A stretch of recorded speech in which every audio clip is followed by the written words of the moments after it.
tormenta de nieve azotaba Washington, D.C. cuando despegó un vuelo rutinario a Florida. De repente, el avión comenzó a agitarse. 24 segundos después, se estrelló contra un transitado puente de autopista y se hundió en el río helado que pasaba por debajo.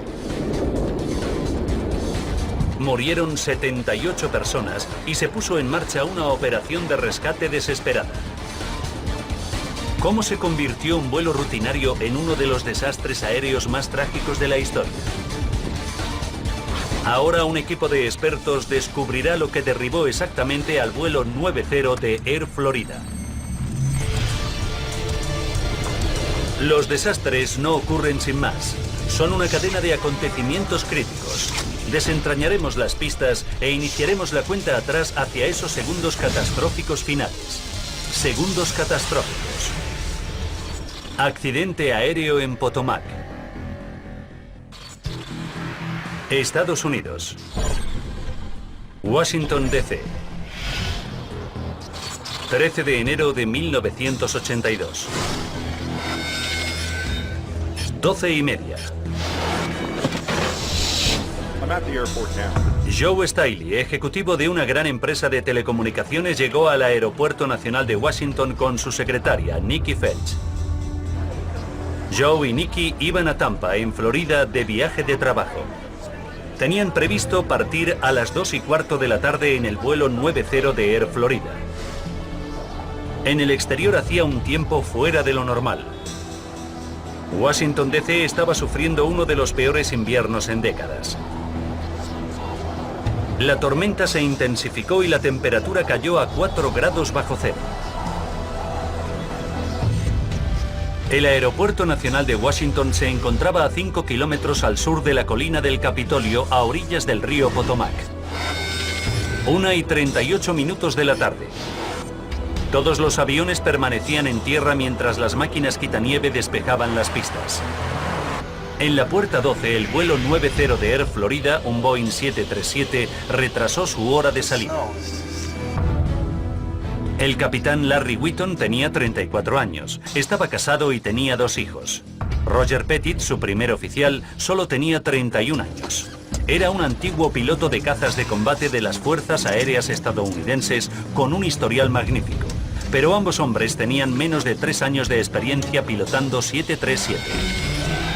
A las 2 de la tarde, los pasajeros empezaron a embarcar en el vuelo 90 que iba medio lleno.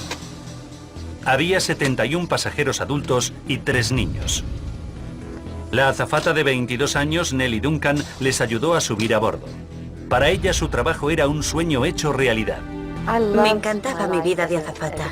Era algo de lo que estaba orgullosa y con lo que disfrutaba mucho. Junto a Joe y Nikki viajaban Priscilla Tirado, su hijo de 2 meses Jason y su marido José. 2:20 de la tarde. El capitán Whitton esperaba que el aeropuerto reabriese pronto. Ordenó a la tripulación de tierra que deshelase el 737. Muy bien, ya podéis empezar. Era un procedimiento rutinario para quitar el hielo y la nieve del avión antes de despegar. 3:35 de la tarde. El vuelo 90 comenzó finalmente a maniobrar por la pista con 1 hora y 20 minutos de retraso. Whitton y Pettit repasaron la lista de comprobaciones posteriores al arranque. ¿Antihielo? Apagado. ¿Unidad auxiliar de potencia? Funcionando.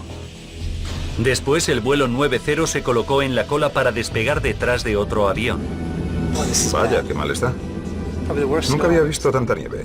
Ambos pilotos comprobaron que tenían hielo en las alas. Pettit estaba preocupado. Hacía mucho que no teníamos que deshelar el avión. 3:59 de la tarde y 45 segundos. En marcha. Muy bien. El 737 comenzó a rodar por la pista. Segundos después, el indicador del empuje superó el nivel marcado para el despegue. Dios, fíjate en eso. Pettit reaccionó ralentizando la marcha, pero le estaba costando más tiempo del habitual alcanzar la velocidad de despegue de 144 nudos. Algo no va bien. Y los indicadores del panel de mando marcaban cosas extrañas. Se notaba que no íbamos ni de lejos a la velocidad normal de los 737 en los que viajaban todas las semanas. Al final, el vuelo 90 alcanzó la velocidad de despegue y se levantó del suelo. Perfecto.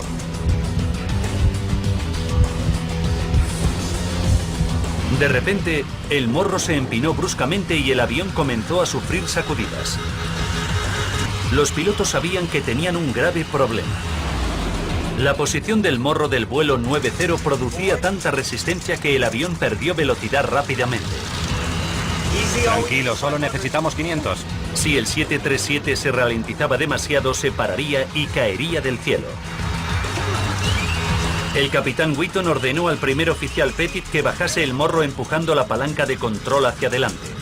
Adelante, adelante. Pero tampoco podía bajar el morro demasiado o el avión dejaría de ascender.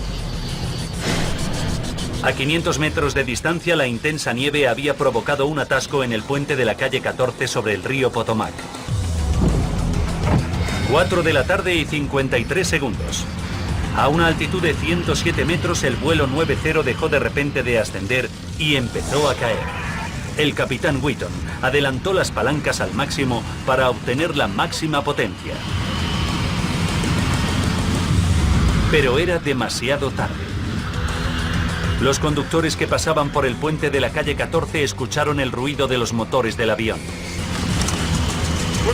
Estamos cayendo. Larry, estamos cayendo.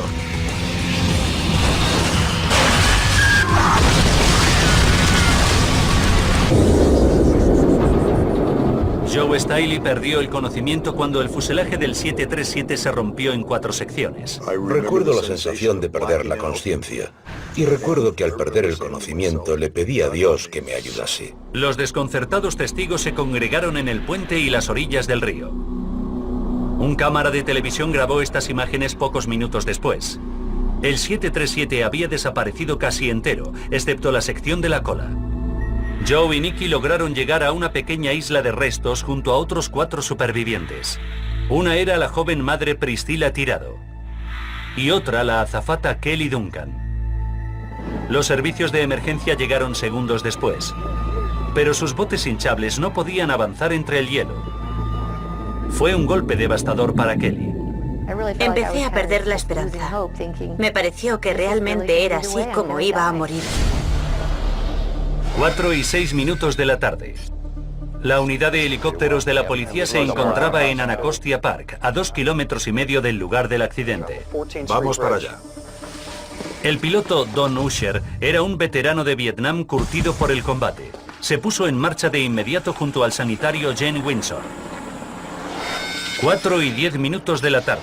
Lenny Stadnick, de 28 años, llegó al lugar del siniestro. A Lenny le había llamado la atención el accidente cuando volvía a casa de su trabajo de oficinista en el centro de Washington. Cuando me acerqué a la orilla del río, el panorama era inquietante.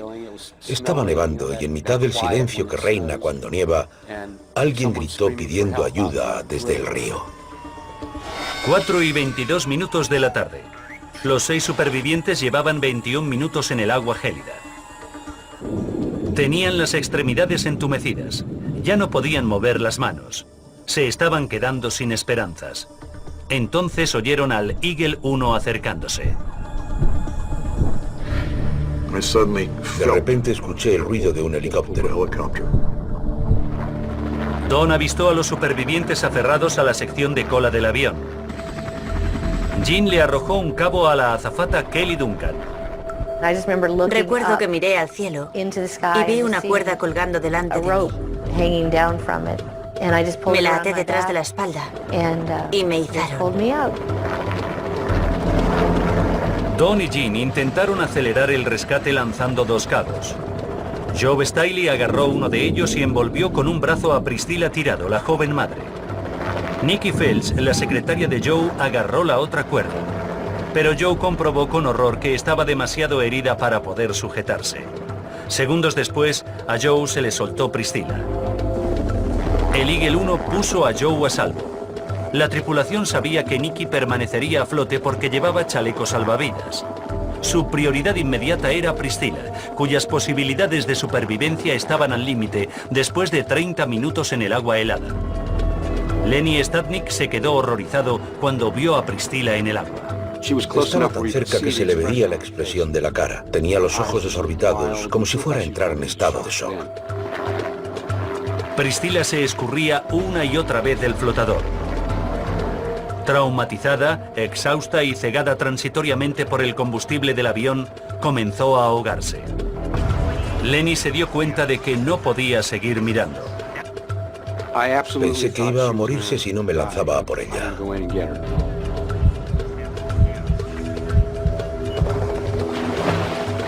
Saltó al agua helada y arrastró a Priscilla hasta ponerla a salvo. Creo que actué por instinto. No me paré a pensarlo y ni lo razoné, simplemente lo hice.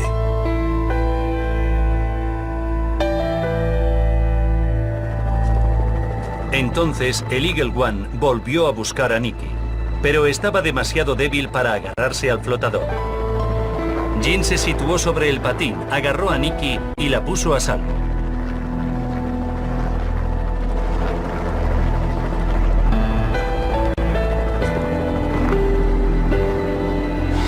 A las 4:35 de la tarde, el rescate había concluido.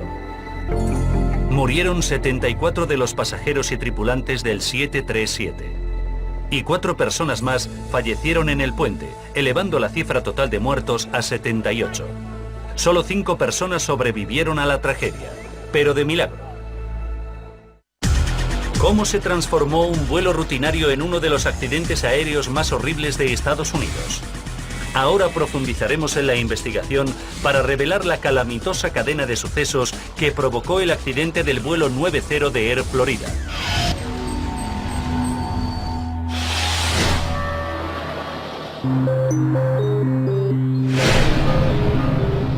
En el momento del desastre, Bill Hendricks era el jefe de investigación de accidentes aéreos del Consejo Nacional de Seguridad en el Transporte. Era un antiguo piloto de la Marina estadounidense con más de 20 años de experiencia como investigador de accidentes de aviación. Chocó contra 4 o 5 vehículos y los aplastó como si fueran tortitas, hasta el chasis, antes de precipitarse en el río. Eso era lo único que sabían con seguridad.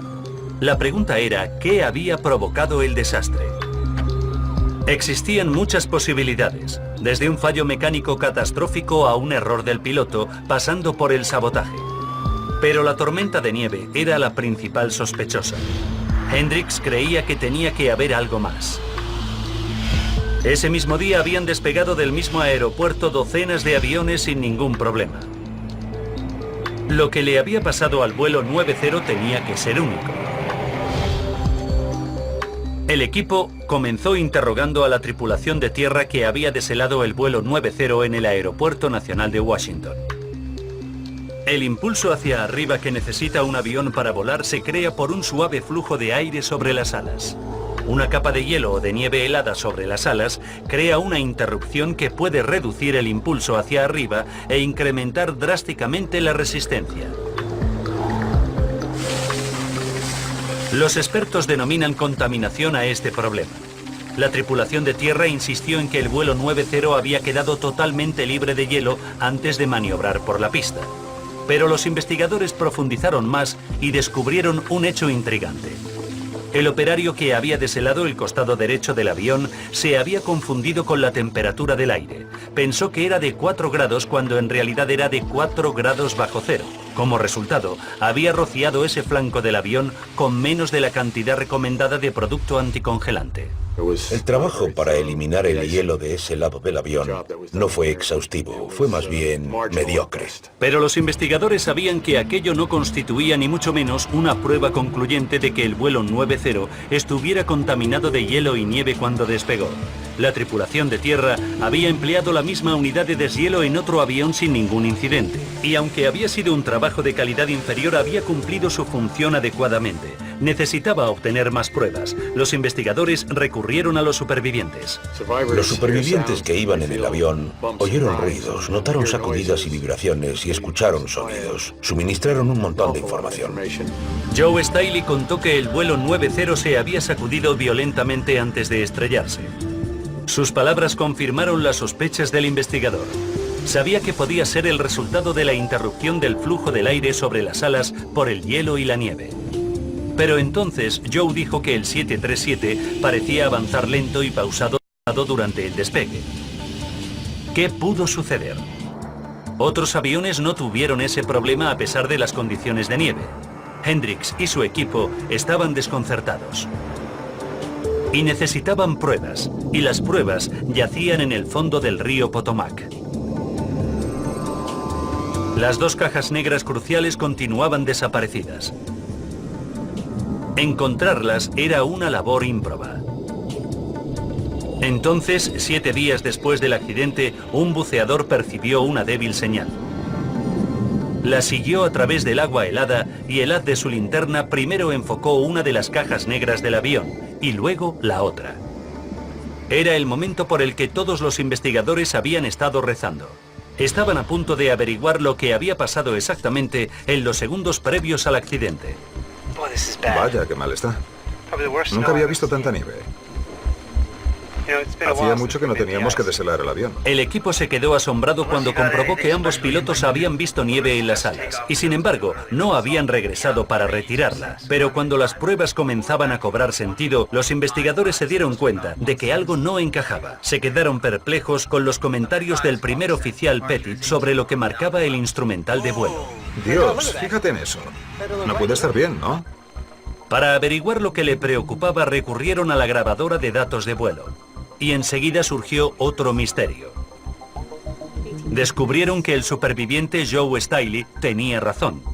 El 737 había tardado 45 segundos en alcanzar la velocidad de despegue, 15 segundos más de lo normal. El hecho de que el avión estuviera contaminado por el hielo y la nieve podía haber ralentizado ligeramente el despegue, pero no 15 largos segundos. El equipo se dio cuenta de que algo más tuvo que fallar en el 737. Pero no sabían lo que era. Los investigadores examinaron los sonidos de bajo nivel del motor captados por la grabadora de voz de la cabina. Mediante una técnica llamada análisis de espectro de sonido, tradujeron esas frecuencias de sonido a lecturas del empuje. Los resultados fueron impactantes. Ambos motores funcionaban a un nivel de empuje o ratio de presión del motor del 1,7. Pero en un 737, el nivel de empuje para despegar debería ser del 2,04. Parecía que los pilotos habían despegado sin suficiente potencia.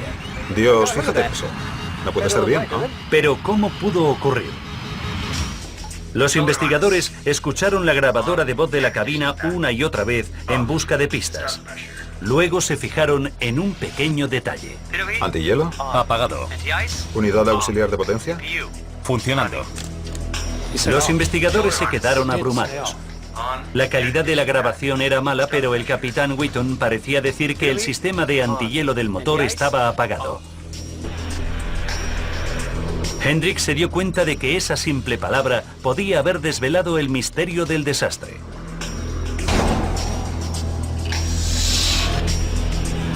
Sabía que las lecturas del empuje de ambos motores del 737 las generaban dos sensores. Uno en la entrada y otro en la salida. Pero el sistema antihielo del motor estaba apagado. La nieve y el hielo podían haber congelado los sensores de entrada. En otros 737 eso había provocado que los pilotos recibieran lecturas erróneas que indicaban un empuje mayor del que realmente producían los motores. Si al vuelo 90 le había ocurrido eso, la tripulación podía haber despegado sin saberlo con un empuje insuficiente.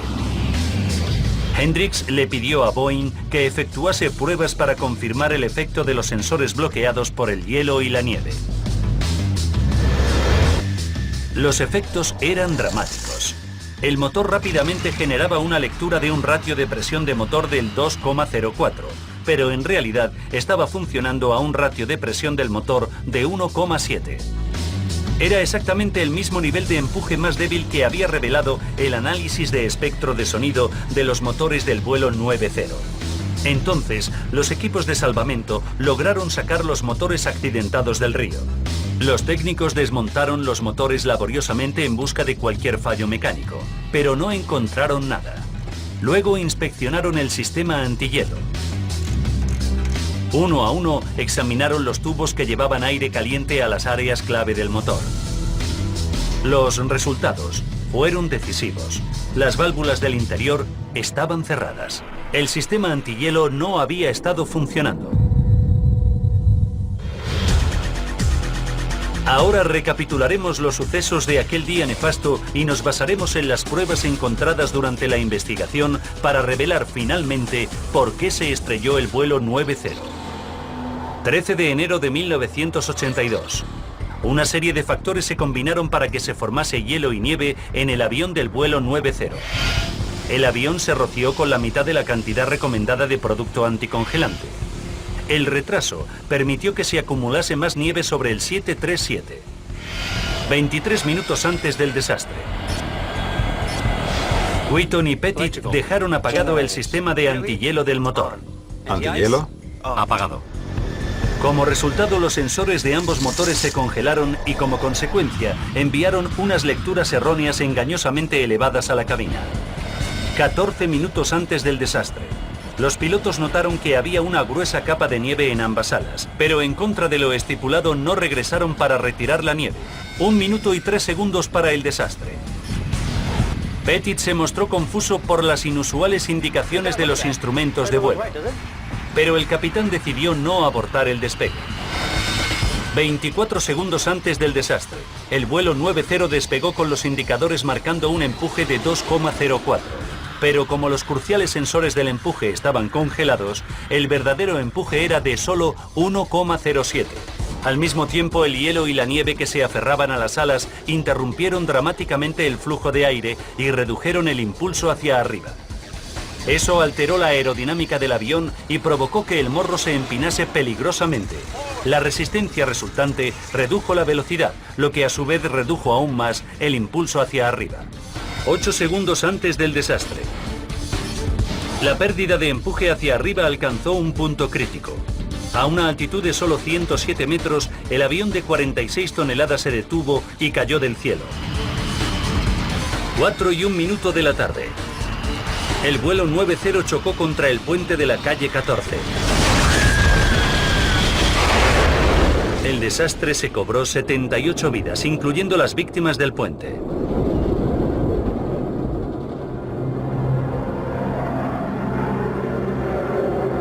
Tras recuperarse, el superviviente Joe Staley dejó su trabajo de ejecutivo y se estableció por su cuenta. Para la azafata Kelly Duncan, el accidente supuso un punto de inflexión. Dejó su trabajo de azafata y ahora es profesora en un colegio baptista de Miami. A consecuencia del desastre, las autoridades en materia de aviación promulgaron una serie de directivas para mejorar radicalmente todos los procedimientos de limpieza del hielo en los aviones. Incluyeron medidas específicas para garantizar que los sensores del empuje no se bloqueasen con el hielo. Los cambios provocados por este accidente han contribuido a que todos los aviones que despegan en invierno sean más seguros.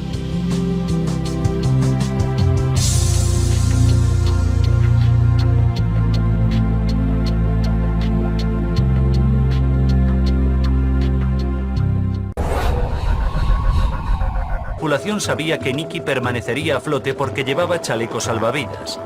Su prioridad inmediata era Priscilla, cuyas posibilidades de supervivencia estaban al límite después de 30 minutos en el agua helada. Lenny Stadnik se quedó horrorizado cuando vio a Priscilla en el agua. Estaba tan cerca que se le veía la expresión de la cara. Tenía los ojos desorbitados, como si fuera a entrar en estado de shock. Priscilla se escurría una y otra vez del flotador. Traumatizada, exhausta y cegada transitoriamente por el combustible del avión, comenzó a ahogarse.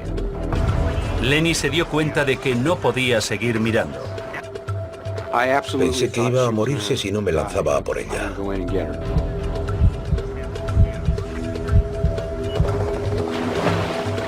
Saltó al agua helada y arrastró a Priscilla hasta ponerla a salvo.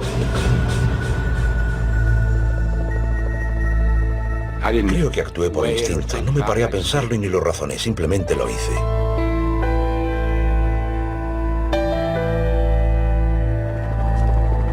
Entonces, el Eagle One volvió a buscar a Nicky.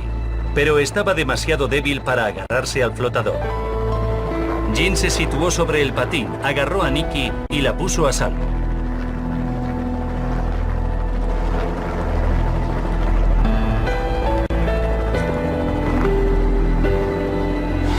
A las 4:35 de la tarde, el rescate había concluido. Murieron 74 de los pasajeros y tripulantes del 737. Y 4 personas más fallecieron en el puente, elevando la cifra total de muertos a 78. Solo 5 personas sobrevivieron a la tragedia, pero de milagro. ¿Cómo se transformó un vuelo rutinario en uno de los accidentes aéreos más horribles de Estados Unidos? Ahora profundizaremos en la investigación para revelar la calamitosa cadena de sucesos que provocó el accidente del vuelo 90 de Air Florida.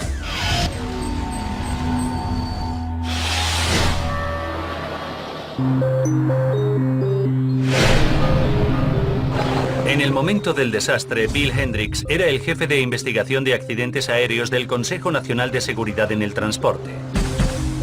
Era un antiguo piloto de la Marina estadounidense con más de 20 años de experiencia como investigador de accidentes de aviación.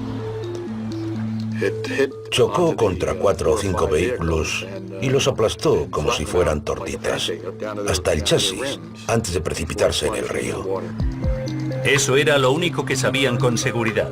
La pregunta era, ¿qué había provocado el desastre? Existían muchas posibilidades, desde un fallo mecánico catastrófico a un error del piloto, pasando por el... Los pilotos sabían que tenían un grave problema. La posición del morro del vuelo 90 producía tanta resistencia que el avión perdió velocidad rápidamente. Tranquilo, solo necesitamos 500. Si el 737 se ralentizaba demasiado, se pararía y caería del cielo. El capitán Wheaton ordenó al primer oficial Pettit que bajase el morro empujando la palanca de control hacia adelante. Adelante, adelante. Pero tampoco podía bajar el morro demasiado o el avión dejaría de ascender.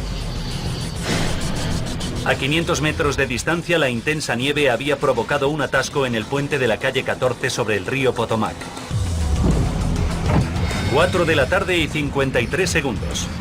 A una altitud de 107 metros, el vuelo 90 dejó de repente de ascender y empezó a caer.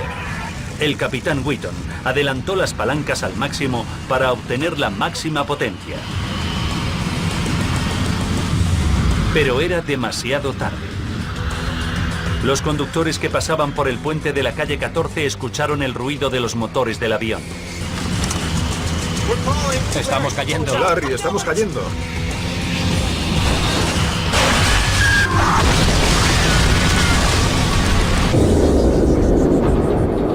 Joe Staley perdió el conocimiento cuando el fuselaje del 737 se rompió en 4 secciones. Recuerdo la sensación de perder la conciencia. Y recuerdo que al perder el conocimiento le pedí a Dios que me ayudase. Los desconcertados testigos se congregaron en el puente y las orillas del río. Un cámara de televisión grabó estas imágenes pocos minutos después. El 737 había desaparecido casi entero, excepto la sección de la cola. Joe y Nikki lograron llegar a una pequeña isla de restos junto a otros 4 supervivientes. Una era la joven madre Priscilla Tirado y otra la azafata Kelly Duncan. Los servicios de emergencia llegaron segundos después, pero sus botes hinchables no podían avanzar entre el hielo. Fue un golpe devastador para Kelly. Empecé a perder la esperanza. Me pareció que realmente era así como iba a morir. 4:06 de la tarde. La unidad de helicópteros de la policía se encontraba en Anacostia Park, a 2,5 kilómetros del lugar del accidente.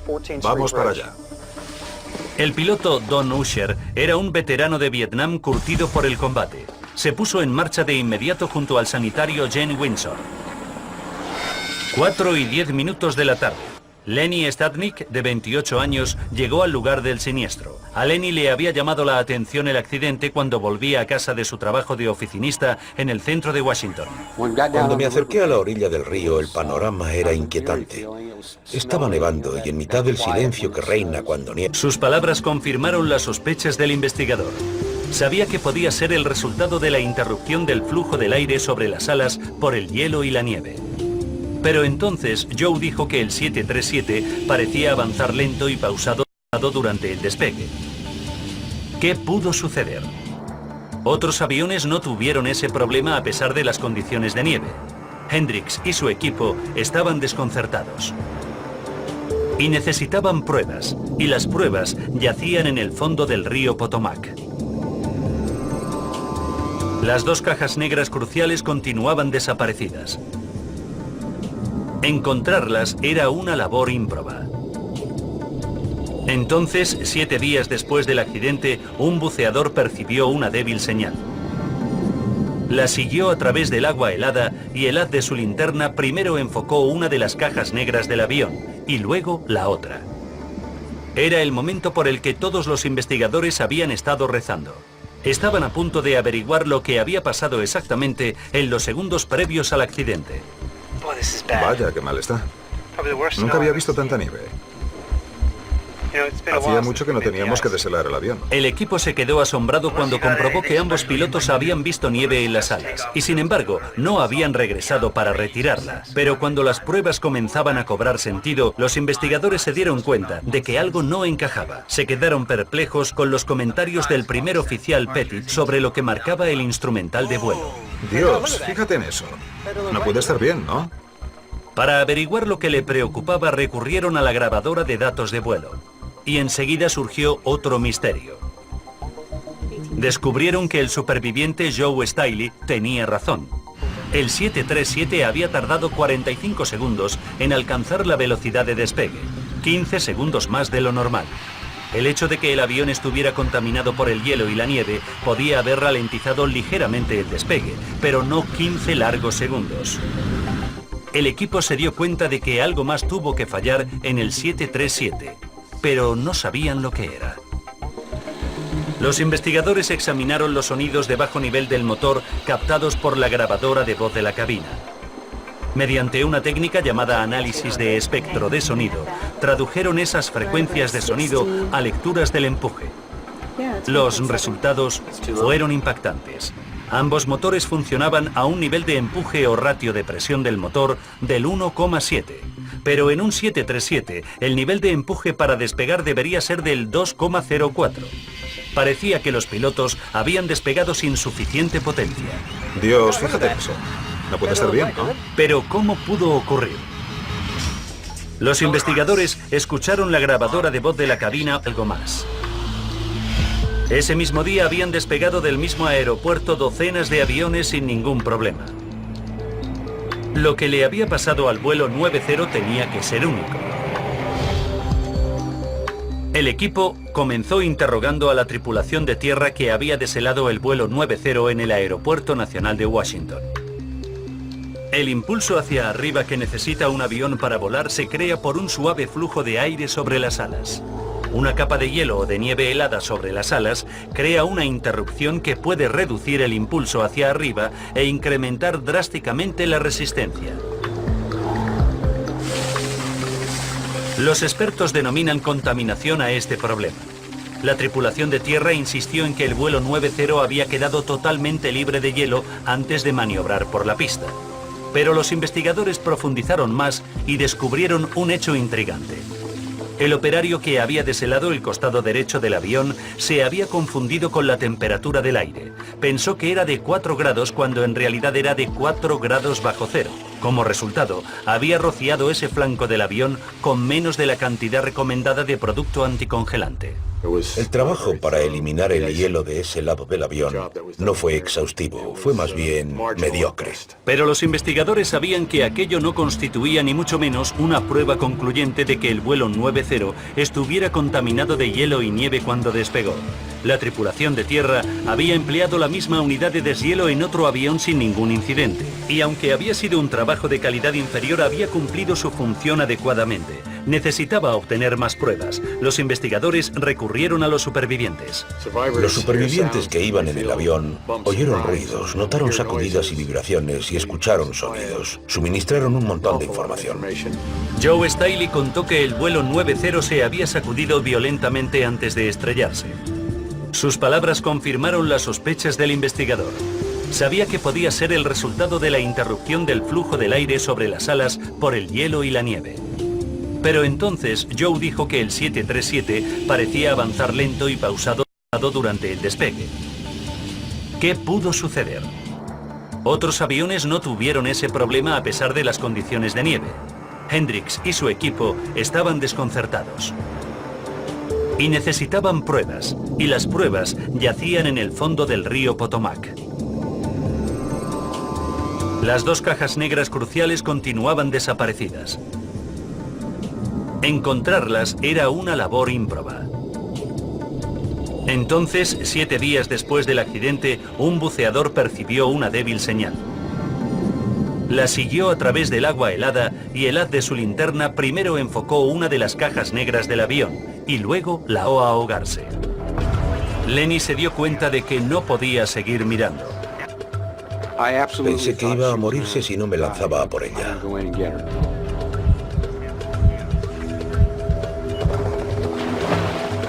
Saltó al agua helada y arrastró a Priscilla hasta ponerla a salvo. Creo que actué por instinto. No me paré a pensarlo y ni lo razoné, simplemente lo hice.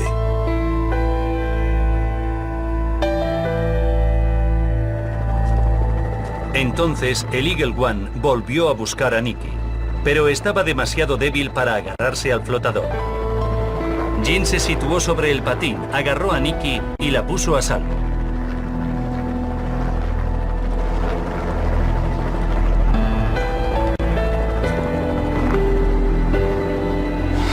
A las 4:35 de la tarde, el rescate había concluido.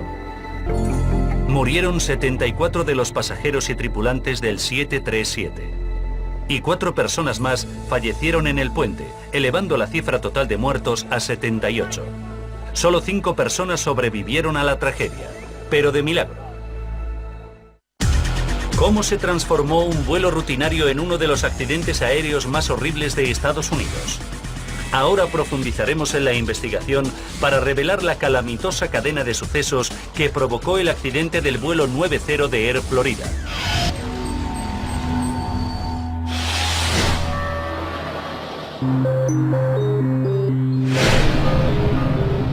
En el momento del desastre, Bill Hendricks era el jefe de investigación de accidentes aéreos del Consejo Nacional de Seguridad en el Transporte. Era un antiguo piloto de la Marina estadounidense con más de 20 años de experiencia como investigador de accidentes de aviación. Chocó contra 4 o 5 vehículos y los aplastó como si fueran tortitas, hasta el chasis, antes de precipitarse en el río. Eso era lo único que sabían con seguridad. La pregunta era, ¿qué había provocado el desastre? Existían muchas posibilidades, desde un fallo mecánico catastrófico a un error del piloto, pasando por el sabotaje. Pero la tormenta de nieve era la principal sospechosa. Hendricks creía que tenía que haber algo más. Ese mismo día habían despegado del mismo aeropuerto docenas de aviones sin ningún problema. Lo que le había pasado al vuelo 90 tenía que ser único. El equipo comenzó interrogando a la tripulación de tierra que había deshelado el vuelo 90 en el Aeropuerto Nacional de Washington. El impulso hacia arriba que necesita un avión para volar se crea por un suave flujo de aire sobre las alas. Empecé a perder la esperanza. Me pareció que realmente era así como iba a morir. 4:06 de la tarde. La unidad de helicópteros de la policía se encontraba en Anacostia Park, a 2,5 kilómetros del lugar del accidente. Vamos para allá. El piloto Don Usher era un veterano de Vietnam curtido por el combate. Se puso en marcha de inmediato junto al sanitario Jane Windsor. 4:10 de la tarde. Lenny Stadnick, de 28 años, llegó al lugar del siniestro. A Lenny le había llamado la atención el accidente cuando volvía a casa de su trabajo de oficinista en el centro de Washington. Cuando me acerqué a la orilla del río, el panorama era inquietante.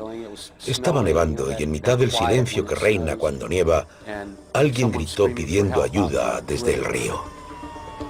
4:22 de la tarde. Los 6 supervivientes llevaban 21 minutos en el agua gélida. Tenían las extremidades entumecidas. Ya no podían mover las manos. Se estaban quedando sin esperanzas. Entonces oyeron al Eagle 1 acercándose.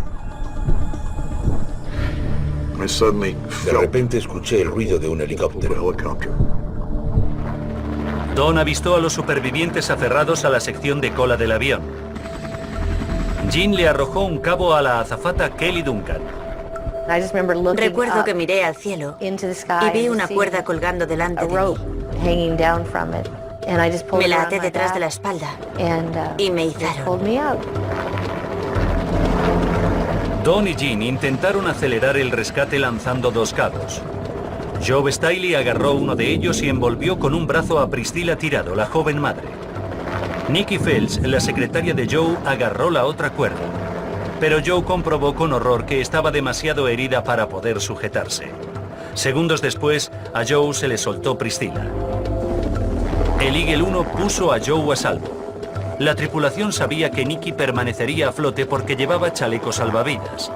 Su prioridad inmediata era Priscilla, cuyas posibilidades de supervivencia estaban al límite después de 30 minutos en el agua helada. Lenny Stadnik se quedó horrorizado cuando vio a Priscilla en el agua. Estaba tan cerca que se le veía la expresión de la cara. Tenía los ojos desorbitados, como si fuera a entrar en estado de shock. Priscilla se escurría una y otra vez del flotador. Traumatizada, exhausta y cegada transitoriamente por el combustible del avión, comenzó a ahogarse. Lenny se dio cuenta de que no podía seguir mirando. Pensé que iba a morirse si no me lanzaba a por ella.